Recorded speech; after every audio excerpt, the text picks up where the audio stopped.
সাভার আশুলিয়াবাসী শুধু নয়, বাংলাদেশের আপামর জনগণ আসলে নতুন কিছু চায়।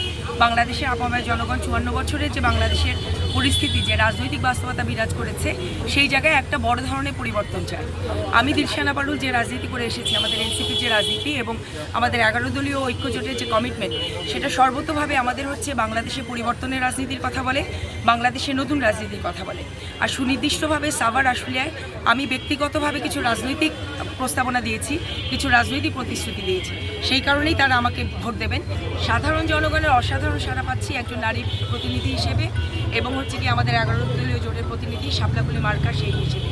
আর অবশ্যই আমরা আসলে এটা খুব দুঃখজনক যে আমাদের তৃণমূল পর্যায়ে দেখা যাচ্ছে যে জামায়াতে ইসলামে আমাদের খুবই গুরুত্বপূর্ণ আমাদের সংগঠন, এই 11 দলীয় জোটে আমাদের যে নারী কর্মীরা, মহিলা জামাতের যে নারী কর্মীরা আছে, তারা কিন্তু তৃণমূল পর্যায়ে প্রচার করতে যে বাধার সম্মুখীন হচ্ছে। এক্সট্রিম মশার কয়েল প্ল্যান্ট ফাইবার দিয়ে তৈরি, তাই সহজে ভাঙে না, সুগন্ধিযুক্ত ও নিরবিচ্ছিন্নভাবে জ্বলে। ডেঙ্গু, চিকুনগুনিয়া বাহি সহ যে কোনো মশার বিরুদ্ধে দেয় এক্সট্রিম সুরক্ষা। বর্তমান পরিবেশটা দেখতেই পাচ্ছেন, আমার বাম পাশে জামাত ইসলামী নেতৃবৃন্দরা আছেন, ডান পাশে বাংলাদেশ খেলাফত মজলিসের নেতৃবৃন্দরা আছেন। দ্বিধাদ্বন্দ্ব থাকলে প্রেসের সামনে এইভাবে আসলে তারা আসতেন না। এটি স্বাভাবিক। দেখেন, এখানে জামাতে ইসলামী দীর্ঘদিনের একটা লম্বা সময়ের কাজ আছে, আর আমরা এনসিপি সম্পূর্ণ নতুন একটি সংগঠন। সেই জায়গা থেকে তৃণমূল পর্যায়ে দীর্ঘ পরিশ্রমের পর তাদের প্রার্থী, আপনারা জানেন সবাই যে আফজাল ভাই প্রথমে দাঁড়িয়েছিলেন, সেই জায়গা থেকে তাদের সাময়িক অসন্তোষ, এটা খুবই স্বাভাবিক ঘটনা। কারণ এবং আমাকে গ্রহণ করার ক্ষেত্রে তৃণমূল পর্যায়ে তো থাকবেই, কারণ তিনি তাদের সরাসরি নেতৃত্ব।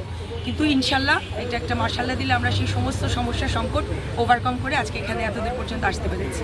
ওকে, ধন্যবাদ।